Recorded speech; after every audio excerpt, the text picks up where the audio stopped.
Los síntomas se repiten en miles de personas a lo largo del planeta. Dolores de cabeza, ansiedad, angustia. Una extraña sensación, como si algo o alguien nos observara. Como si algo o alguien estuviera monitorizando nuestras vidas. Apenas somos capaces de retener en la memoria el 30% de lo que hacemos a lo largo de un día. Pero, ¿y si escarbásemos en nuestros recuerdos y encontrásemos momentos que no deberían estar ahí?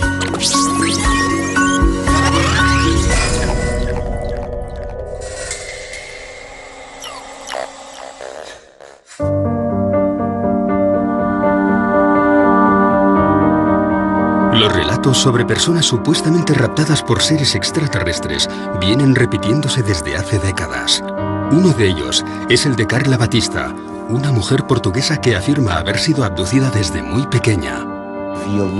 Veía luces, sentía zumbidos, a veces oía sonidos más agudos. Muchas veces por la noche veía una luz en su cuarto, el colchón refulgía como si fuera incandescente. Situaciones muy extrañas. Era una chica retraída y cada vez tenía menos amigos. Con el paso de los años, esta situación comenzó a afectar seriamente a su vida social, por lo que acudió a distintas terapias en busca de ayuda. Carla fue enviada por el grupo de estudio de ufología para realizar una sesión. Porque ella se quejaba de haber sido raptada por extraterrestres durante la noche. Tenía marcas en el cuerpo. Había una luz azul que surgía en el cuarto, tras lo cual no recordaba nada. Tenía muchos momentos de amnesia, periodos sin recuerdo de lo que pasaba durante la noche. Ella vino, por tanto, para tratar de esclarecer esas situaciones. Yo la recibí como médico, como terapeuta, para ayudarla a integrar esos momentos. Momentos como el que ocurrió el 4 de septiembre de 1989, cuando Carla y varios amigos salen de Lisboa para pasar unos días de vacaciones. Salen de aquel lugar 2 coches, ella con 2 personas más dentro del coche y 3 personas más en el coche de delante. Pasan el puente 25 de abril y nada más pasar, hay un reclamo luminoso que al pasar ellos se apaga. Unos minutos más tarde, uno de los amigos dice que hay una estrella que parece seguirles. Y al mismo tiempo, parece que está perdiendo el control del vehículo. Parece que el coche no quiere andar. Parece que el coche se estuviera levantando. A ella incluso le cuesta respirar. Quiere que el coche que va delante se detenga. Quiere salir de allí. No lo consigue y de repente ve todo nublado. Deja de ver y grita: ¡paren, paren, paren! Cuando logran detener los vehículos, Carla se encuentra en un serio estado de shock. No recuerda nada. Una cosa curiosa. Habían hecho un viaje de unos pocos minutos y el motor aún estaba frío. Las ruedas estaban frías y el interior del coche estaría más o menos helado. Ella apunta que había unas marcas, tipo quemaduras, en la parte superior del coche. Aquel coche nunca más volvió a funcionar. A la mañana siguiente detecta unas manchas. Una mancha debajo de la barbilla y otra en la zona del ombligo. Como unas incisiones. El concepto de abducción es un término jurídico, significa rapto, secuestro. Lo que pasa es que posiblemente la gran mayoría de las personas, del público, lo asocia directamente al fenómeno ufológico y a una de las vertientes, creo, más interesantes y a la vez más polémicas que hay, ¿no? Y es el secuestro de un terrestre por parte de una inteligencia extraterrestre, en la que luego tenemos diferentes variantes, ¿no? Porque ya no solo se queda en el secuestro, según dicen los testigos, sino que incluso en ocasiones se llegan a realizar algún tipo de pruebas dentro de esa supuesta nave extraterrestre, e incluso en ocasiones se realizan hasta implantes, es decir, el abanico es muy amplio. Una abducción es un secuestro intencionado y no permitido. Va contra nuestros principios. Se nos hace cuando estamos inconscientes, sin nuestra autorización. Se practican técnicas invasivas. Es tremendamente traumático. Las personas luego no logran convivir con ello. A pesar de no recordar lo que ocurrió, comienzan a experimentar una traumatología traumática y necesitan ayuda para aclarar lo ocurrido. Las experiencias de abducción son traumáticas. De hecho, no hay ningún caso de abducción que voluntariamente haya dicho: me apunto a ser abducido. En 2007, Carla regresa a las sesiones de psicoterapia para tratar de aclarar qué o quién estaba provocando aquellas pérdidas de memoria. Seguimos el esquema clásico. A través de un estado de relajación, de hipnosis clínica, se le transporta hasta aquellas noches en las que ella se quejaba de algo que pasaba, pero no recordaba. Después descubrió que era transportada durante la noche, a través de la ventana, por un rayo de luz, hasta una nave en la que era explorada desde un punto de vista médico. Le hacían exámenes y ella sentía como si aquello fuera una invasión. Y naturalmente que era una invasión de su cuerpo. En esa regresión, ella recuerda todos los procesos.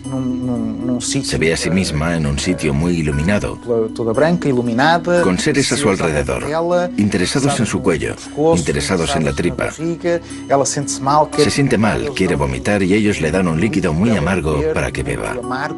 ¿Qué es lo que quieren? Diles que no es justo lo que están haciendo sin tu autorización. Porque eres un ser sensible, un ser inteligente con derecho a usar su propia voluntad. Así que había un diálogo con esos seres a través de la paciente. Algunos de esos seres decían que esto era simplemente un plan, una investigación que tenía que realizarse. Algunos seres dijeron, sí, conocemos esa ley y lo tendremos en cuenta. Lo que ocurrió es que a partir de entonces disminuyeron todas estas escenas en que Carla decía ser abducida. Todo parecía ir bien cuando Carla descubre que, de manera aparentemente inexplicable, está embarazada. Ella se asusta debido a estos síntomas. Habla con una amiga, se hace un test de embarazo en una farmacia que da positivo. Ella está muy asustada y no quiere contárselo a nadie. Unos meses más tarde tiene una gran hemorragia y todo pasó. Pero ella dice que durante una de sus abducciones habría visto una gran cámara donde estarían otros bebés probeta, metidos en tubos gigantes, y que uno de ellos sería su hijo. Admitamos que una raza o varias razas de seres alienígenas vienen hasta la Tierra y secuestran generalmente mujeres jóvenes. ¿Para qué? Básicamente, unos podrían pensar que vienen a ver en qué estado se encuentra su experimento. Ellos crearon la vida en la Tierra y vienen a ver cómo ha ido desarrollándose ese nuevo ser que ellos crearon. Y esos test genéticos que se hacen a las personas serían para recoger muestras de óvulos y de semen, para la creación de una raza híbrida. Del mismo modo en que el Homo sapiens sapiens consiguió superar al Neandertal, aquí tendríamos una raza híbrida que en el futuro vendría a hacerse con el planeta y alzarse sobre el Homo sapiens sapiens. Sin lugar a dudas. El fenómeno abducción acompaña al ser humano desde que tiene conciencia de ser hombre. Y esto es sorprendente porque revela que estamos siendo tutelados por una especie de inteligencia. No sabemos si extraterrestre o extradimensional, pero en cualquier caso ajena a nuestra propia conciencia y que nos ayuda a modelar nuestras creencias desde la noche de los tiempos. De hecho, eso vendría a explicar el porqué de esa pieza que falta en lo que es la evolución del hombre, que es el eslabón perdido, ¿no? Es decir, hay un momento en el que hay un salto cuantitativo, cualitativo tan enorme que hay quien piensa que algo tuvo que ocurrir, y dentro de ese algo tuvo que ocurrir caben muchas posibilidades. Una de ellas es que genéticamente fuéramos manipulados por unas inteligencias que están fuera de este planeta. La segunda hipótesis, igualmente inquietante, es la posibilidad de que necesiten de nosotros y vengan a recoger especímenes de la Tierra para crear una raza híbrida que sea necesario en ambos planetas, en el suyo de origen y en el planeta Tierra. Muchas de las mujeres dicen que tras haberles sido retirados los óvulos meses más tarde, se les presenta a estos bebés como si fueran hijos suyos. Muchas de ellas hablan de unos compartimentos grandes donde estaban depositados estos bebés, a donde se les acompañaba y se les mostraba. Este es el tuyo. Y los extraterrestres querían que les enseñaran cómo transmitirles amor, cómo crear este enlace emocional, ya que estos nuevos seres tendrían ausencia de emociones. Ya en la década de los 70, el prestigioso investigador Joseph Allen Hynek creó la terminología que hoy es utilizada por la mayoría de los investigadores del fenómeno ovni. En ella se establecen 4 tipos de contacto. Los encuentros del primer tipo estarían aludiendo a luces lejanas en el firmamento. Los encuentros del segundo tipo es cuando ese objeto se presenta ya como algo coherente, como una nave. Los del tercer tipo son aquellos en los que el ovni ya está aterrizado, incluso muestra una cierta interacción con el terreno. Se pueden ver humanoides a su alrededor, cogiendo muestras o tomando algún tipo de medida en el entorno. Y finalmente están los encuentros del cuarto tipo, que nos entran en la dimensión más psíquica del fenómeno ovni, es el fenómeno abducción. En 1961, Barney y Betty, un matrimonio de New Hampshire, observan una luz en mitad de la noche. Viajaban en coche, de regreso de sus vacaciones en Canadá. Barney coge unos prismáticos de la guantera, mira esa luz, comenta con Betty si se trata de un ovni, si es cualquier otra cosa, siguen la ruta y unas curvas más adelante ese objeto se ha vuelto una luz cegadora que está posada en medio de la carretera con un ser de piel azulada que les está invitando a pasar. Barney queda aterrorizado. De hecho, las punteras de sus pies estaban desgastados porque literalmente fue arrastrado hasta el interior de la nave.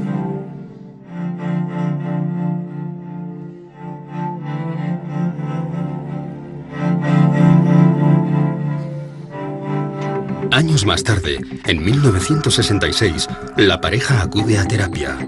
Desde aquel extraño suceso, ambos sufrían pesadillas muy similares. Fueron atendidos por el Dr. Benjamin Simon, quien les sometió a distintos procesos de hipnosis.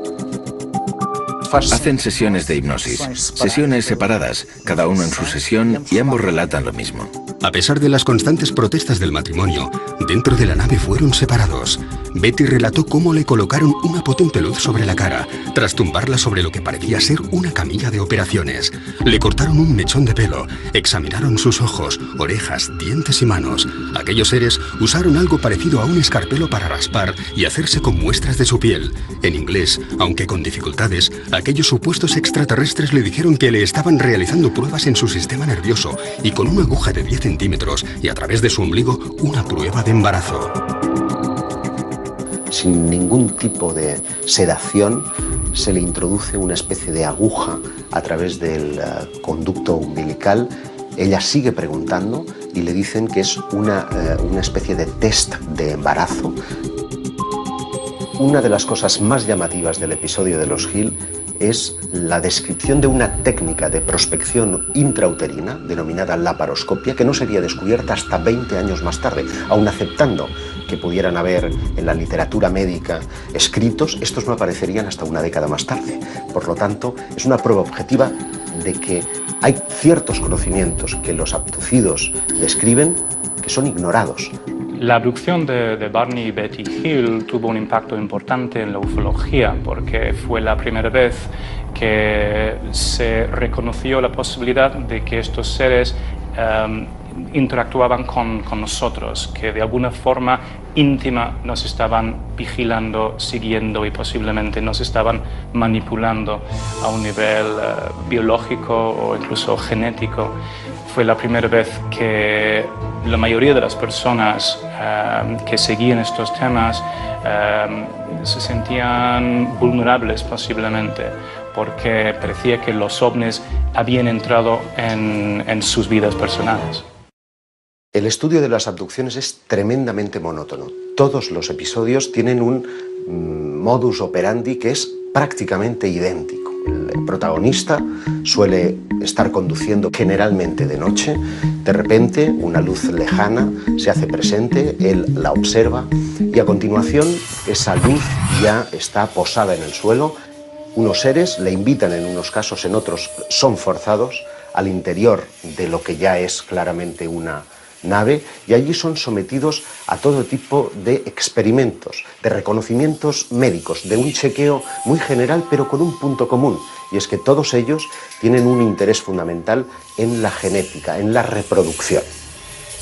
Lo que suelen decirnos los protagonistas de estos incidentes es que después de su experiencia la sensación es la de estar controlados, la de estar sirviendo información vía monitoraje de sus actividades a lo largo del tiempo. Y esto explica el por qué en muchos casos de abducción parece haber una especie de recurrencia en el individuo. Generalmente hay un primer caso que suele ocurrir en la niñez, alrededor de los 8 y 12 años, y posteriormente suelen irse produciendo otras visitas parecidas a lo largo de su vida.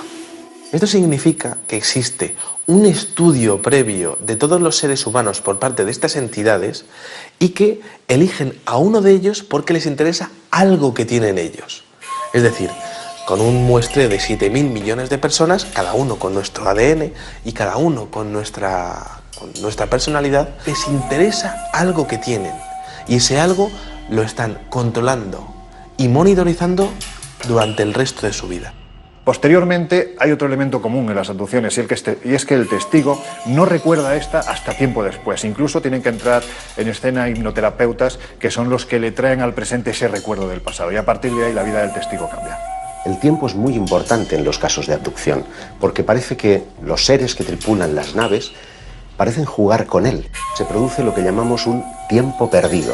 Es decir, el personaje, después de haber experimentado todo el proceso de abducción, no recuerdan nada. Es a partir de entonces, a veces motivados por sueños, por problemas en sus relaciones personales, que acude a un terapeuta. Y es en el transcurso del contacto con este terapeuta que se pone al descubierto lo que ocurrió en ese tiempo perdido. ¿Realmente nos encontramos ante un plan genético ideado por seres provenientes de otro planeta? Casi un 2% de la población de algunas ciudades afirma tener síntomas de haber sido abducido al menos una vez a lo largo de su vida.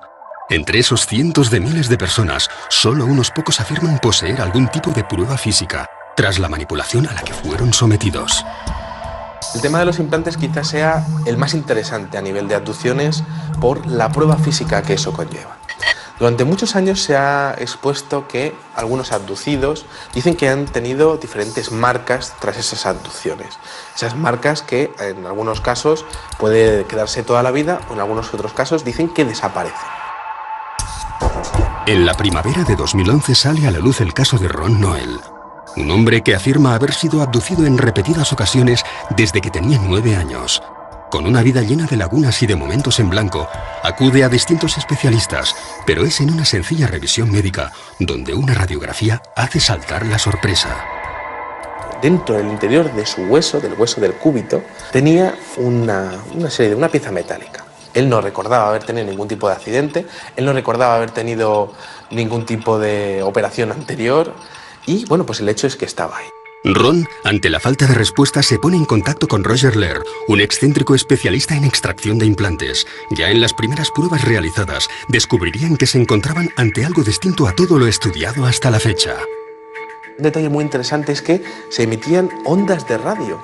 Pudieron comprobar cómo a través de un medidor de radio, pues aquel aparato estaba emitiendo una onda de radio. Quizá otra de las cosas más interesantes era que existe una capa de protección proteica alrededor de ese implante. En 2012, el mismo Roger Lehr realiza la extracción del implante y su posterior examen. Lo que se veía en ese microscopio electrónico es posiblemente el aparato más sofisticado que ha visto el hombre en toda su historia. Estamos hablando de un mecanismo prácticamente biológico. Tiene carácter metálico, pero cuando lo empiezas a ver, tiene características prácticamente de células. También muy interesante el hecho de la composición química, que tenía metales que están relacionados con la composición química de diferentes meteoritos encontrados en diferentes partes del mundo. Ese tipo de implantes llegan a disolverse, como si al contacto con el aire sufriesen un proceso de oxidación que fuese absolutamente colosal. Y esos implantes pues prácticamente desaparecen a los pocos minutos.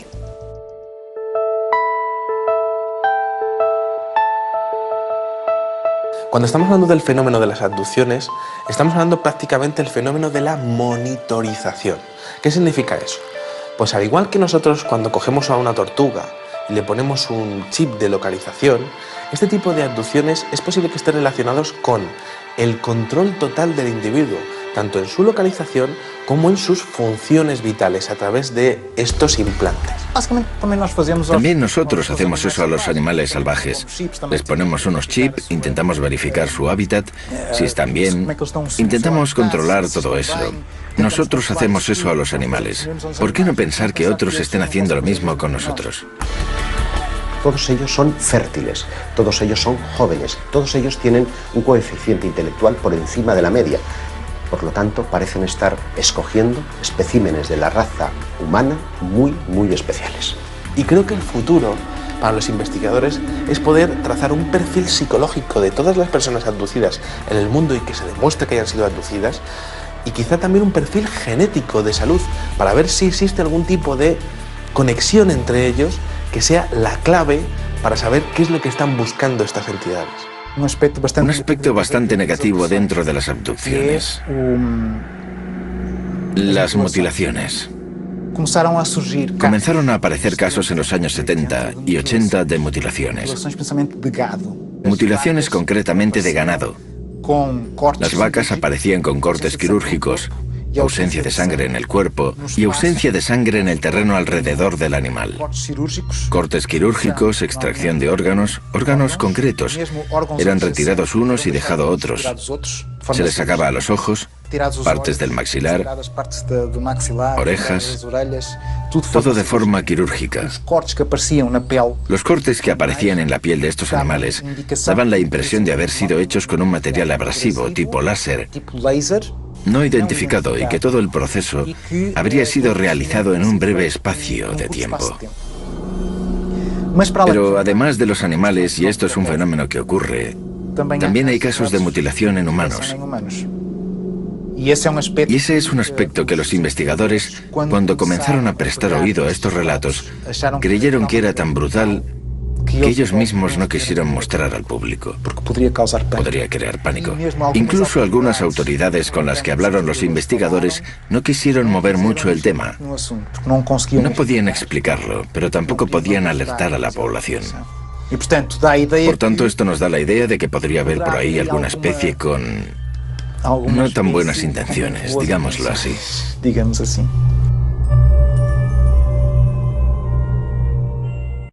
Tenemos muchos casos españoles interesantes. Recuerdo, por ejemplo, el caso de Miguel Herrero Sierra, que en 1978 se dirigía hacia Guadalajara por la Nacional 320.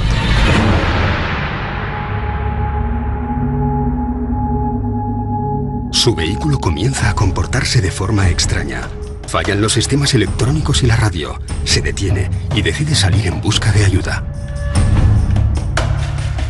A medio camino se encuentra un individuo que podría pasar por un ser humano normal y corriente, porque el único rasgo distintivo que le hacía especial es que iba con un mono ajustado con un círculo rojo. Él pensó que era un mecánico. El caso es que este hombre le convence para que le siga, le lleva a un claro en el bosque, en donde encuentra una nave posada. Dice que tiene forma de sombrero, que está a unos 10 metros por encima del terreno y que deja caer un rayo de luz hacia la superficie del terreno. Miguel se ve inmerso en un haz de luz que lo transporta hasta el interior de lo que parece ser una nave espacial. Dice que la estancia es extraordinariamente grande, que las paredes parecen como desdibujarse, como si se desmaterializaran en un momento determinado, pero en otras vuelven a materializarse, que hay como paneles con datos. El relato vuelve a coincidir con casi todos los casos de abducción, cuando Miguel es sometido a varios ensayos clínicos. Pero al incorporarse, se encuentra algo difícilmente explicable.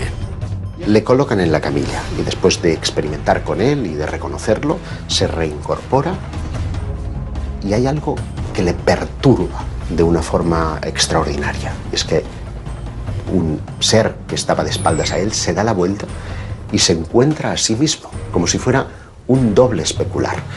La única característica que le distinguía es que una cicatriz que tiene en la cara estaba justamente al otro lado, como si fuera una imagen reflejada en un espejo. Y cuando intenta tocarle, el ser le dice, no, no lo hagas, porque si le tocas podrías destruirte y destruirle a él.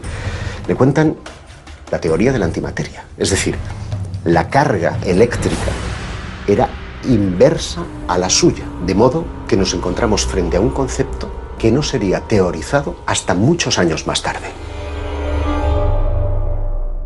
Para tratar de verificar lo que ha sucedido en el tiempo perdido, los investigadores acuden fundamentalmente a tres procedimientos. Uno es el polígrafo o la máquina de la verdad, que solamente se puede emplear en aquellos casos en los que el testigo recuerda previamente su experiencia, para tratar de verificar si lo que ha dicho es verdad o no. Muchos de los abducidos que han sido interrogados por este método, pues no se ha encontrado que estén mintiendo. El segundo método es el llamado pentotal sódico o suero de la verdad. Lo que trata es de inducir a través de una droga, de una sustancia psicotrópica, un estado de relajación en el que parece imposible mentir. Es un método muy cuestionado, por lo que el método más popular y utilizado para rescatar los recuerdos de los abducidos es el de la regresión hipnótica. ¿Nos encontramos ante miles de casos reales o se trata de algún tipo de alucinación colectiva? ¿Cómo podemos saber si un testigo ha sido realmente raptado por seres de otros mundos o sencillamente está mintiendo? Es muy difícil, porque para empezar, él tiene miedo a ser considerado loco. Debe tener la certeza de que esa persona que le va a recibir no va a reírse, no va a burlarse de él.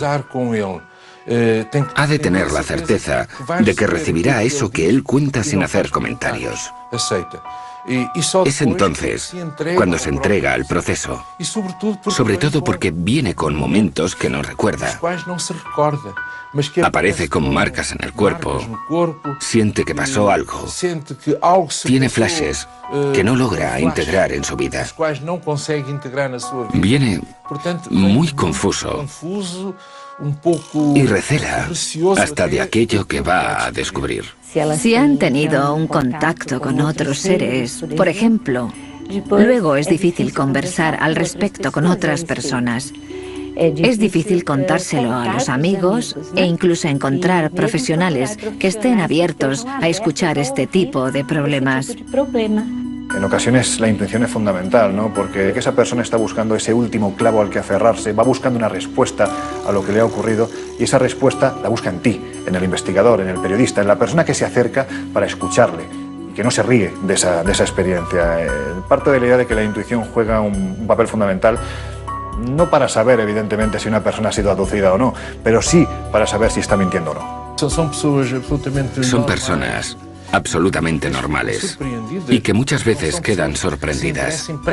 No son personas que se interesen previamente por el tema, que estén siempre mirando al cielo. No, surge en el día a día, en las personas más normales, en las situaciones más vulgares. Y al hacer regresión y pedirle que vuelva a la primera vez que eso ocurrió, se ve teniendo una experiencia de abducción. De repente está siendo raptado y pasa por cosas que no entiende.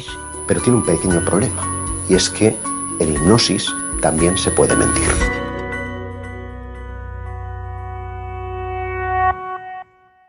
Todos los interrogantes y todas las teorías que surgen del fenómeno abducción tienen un mismo punto de partida: espacios de tiempo en blanco, minutos, días, semanas, meses o años que las víctimas aseguran ser incapaces de recordar. Nosotros tenemos estrategias para acceder a memorias profundas de nuestro inconsciente. Solo que intentamos no influenciar de ninguna manera en lo ocurrido. Decimos, por ejemplo, ve hasta la noche del 23 o 24 de julio. Intenta entender qué ocurrió. Describe qué es lo que ocurrió. Mira a tu derecha, mira a tu izquierda. ¿Cuándo sentiste eso? ¿Fue cuando estaba en la mesa de operaciones, por ejemplo? Sometido a una anestesia, en un ambiente totalmente inhóspito. Muchas veces también identificamos experiencias con otros seres, de contacto con otros seres que no forman parte del mundo manifiesto tal y como lo conocemos en nuestra consciencia. Eso sí, puedo asegurar que es una experiencia de gran intensidad, de catarsis, de dolor. Cuando hay lugar para ello, de alegría. Cuando hay casos para ello, de miedo, de terror. Todo es vivido con mucha intensidad. El corazón late más deprisa, las manos transpiran. Cuando el testigo, la persona en este caso que ha sido víctima de una supuesta abducción, empieza a hablar, yo parto de la idea de que el primer sorprendido es precisamente el psiquiatra o el hipnoterapeuta que está llevando a cabo esta experiencia, porque lo que le están contando aparentemente no se corresponde con una persona ni que esté loca, ni que tenga algún problema mental, ni que esté mintiendo, ni que esté fabulando. Aparentemente hay algo real, y esto suele salir a través de los procesos de hipnoterapia. Esto debería ser estudiado. Intentar percibir qué hay detrás.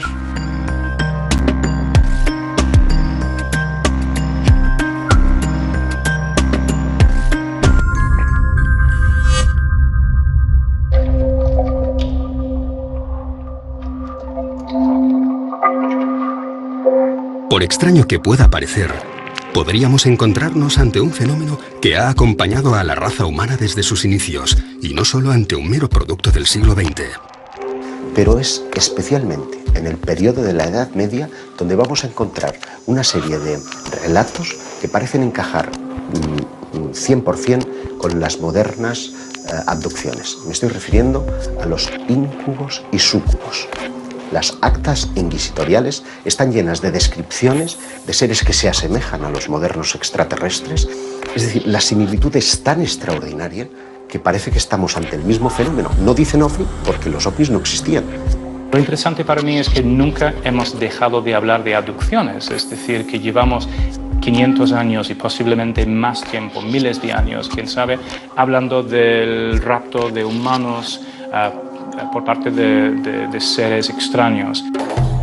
En 1486 se publicó un libro que se llamaba el Malleus Maleficarum, que describe los fenómenos relacionados con la brujería y con la demonología. Sirvió como una especie de guía para cazar brujas y para discutir temas importantes como si los demonios nos raptan, si nos utilizan para engendrar sus propios hijos, cosas así que hoy en día surgen en las abducciones modernas. Si analizas lo que dicen acerca de los demonios, ves muchas similitudes entre los extraterrestres y los demonios. Los cazadores de brujas decían que no solo las brujas fueron raptadas por los demonios, sino cualquier persona. También se especulaba si estas abducciones eran fenómenos mentales, es decir, si el demonio era capaz de raptar a una persona mentalmente o si lo hacía físicamente.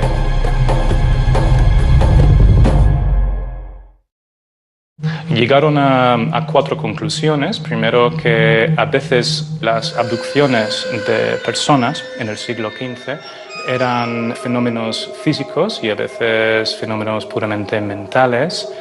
También concluyeron que no había ninguna forma de predecir exactamente quién sería raptado por los demonios.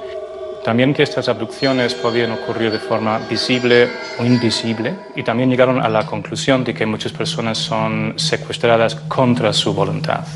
Otras características de los demonios, según apuntaron los autores del Malleus Maleficarum, eran que cuando comunicaban no se les veía mover las bocas, es decir, que parecían comunicar de una forma misteriosa.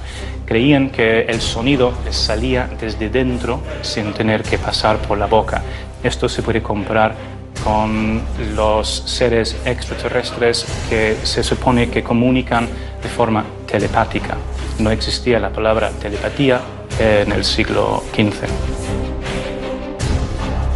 En las abducciones actuales se habla de cómo los extraterrestres pueden crear una especie de visión o panorama para que los testigos se confundan, no saben exactamente lo que está pasando. Los demonios hacían exactamente lo mismo y creaban visiones en la mente de los testigos para convencerles de que realmente no estaban en una reunión de diablos, sino que se encontraban en casa o en un sitio bastante idílico. Los seres sobrenaturales en el folclore y también en la demonología tienen cierta obsesión por las actividades sexuales de los humanos y también con la posibilidad de crear una especie de híbrido entre ellos y los humanos. Los diablos parecían sacar semen a los humanos y transportarlos de alguna manera y crear otros seres utilizando este producto. Y a veces incluso embarazos que terminaban de una forma bastante misteriosa y desaparecían de repente.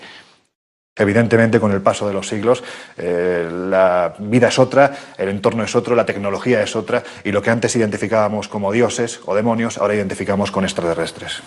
Ante el reto que suponen los viajes interestelares, algunos investigadores han sugerido si ellos, esos seres que llamamos extraterrestres, no estarían en realidad ya en nuestro mundo, desde la más remota antigüedad, que se hubieran quedado.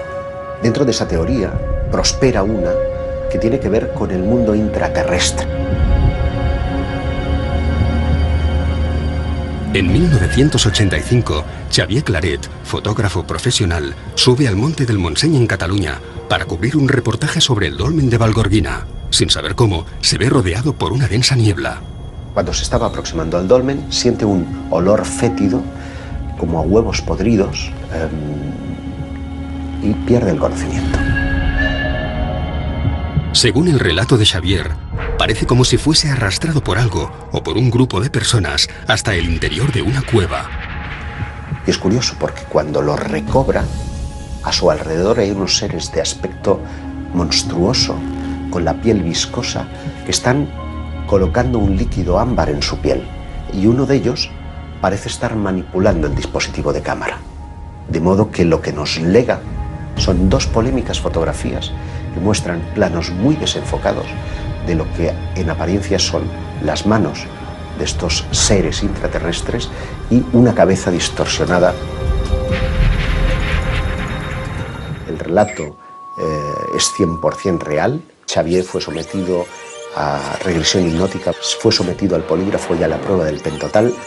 Él describe a los seres de 1,20 m aproximadamente, como con carnes muy flácidas, muy viscosos y de aspecto monstruoso, y además con un olor verdaderamente fétido. El rostro parece tener como una especie como de antenas o algo parecido, con unas orejas como muy caídas, muy viscosas, y lo que son los ojos son prácticamente como dos botones estirados en el rostro. Seres verdaderamente monstruosos.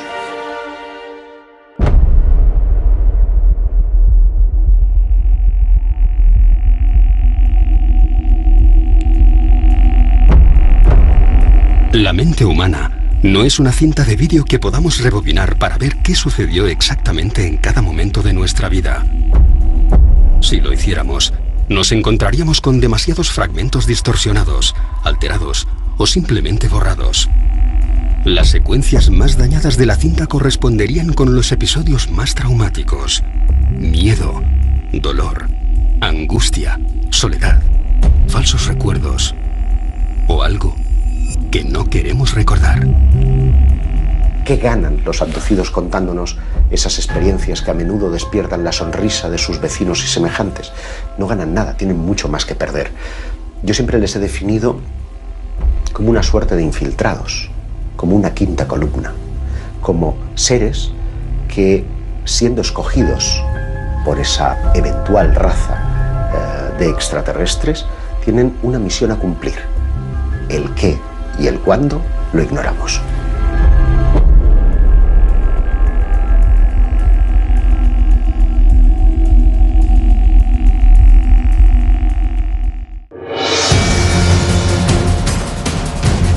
Lo hemos llamado posesión demoníaca, enfermedad, rapto, Pero el fenómeno abducción podría habernos acompañado desde hace siglos. Para algunos, nos encontramos ante un plan genético trazado por una inteligencia extraterrestre, en el que la raza humana seríamos simples cobayas. Para otros, esas mismas entidades habrían sido nuestros creadores.